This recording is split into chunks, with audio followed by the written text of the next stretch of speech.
বাঁচা মরার ম্যাচে দারুণ জয় পেল বাংলাদেশ। রোমাঞ্চকর এক লড়াইয়ে আফগানিস্তানকে ৮ রানে হারিয়ে সুপার ফোরের স্বপ্ন জিয়ে রাখল টাইগাররা।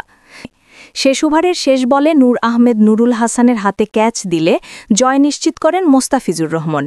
ম্যাচ সেরা হয়েছেন বাঁহাতি স্পিনার নাসুম আহমেদ। বাংলাদেশের বোলাররা শুরু থেকেই ম্যাচে নিয়ন্ত্রণ প্রতিষ্ঠা করেন। নাসুম, রিশাদ আর তাসকিনের ধারাবাহিক আঘাতে চাপে পড়ে আফগানিস্তান। শেষ দিকে আফগান ব্যাটাররা চেষ্টা করলেও মোস্তাফিজের দুর্দান্ত বোলিংয়ে থেমে যায় তাদের ইনিংস। এই জয়ের ৩ ম্যাচ শেষে বাংলাদেশের পয়েন্ট দাঁড়ালো ৪।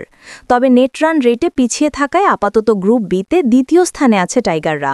সমান ৪ পয়েন্ট নিয়ে শীর্ষে শ্রীলঙ্কা, যাদের নেট রান রেট +1.546 আর বাংলাদেশের নেট রান রেট -0.270।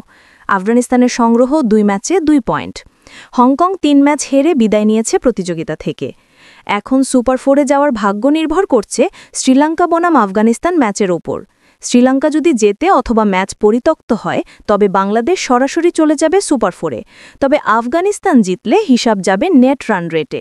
সেক্ষেত্রে শ্রীলঙ্কা বড় ব্যবধানে হারলে অথবা আফগানরা খুব অল্প ওভারে লক্ষ্য তাড়া করলে বাংলাদেশ এগিয়ে যেতে পারে। আফগানিস্তানকে হারিয়ে লড়াইয়ে ফিরেছে বাংলাদেশ। এখন টাইগারদের সুপার ফোরে ওঠার চাবিকাঠি শ্রীলঙ্কার হাতে। বৃহস্পতিবারের ম্যাচেই নির্ধারিত হবে এশিয়া কাপে বাংলাদেশের ভাগ্য।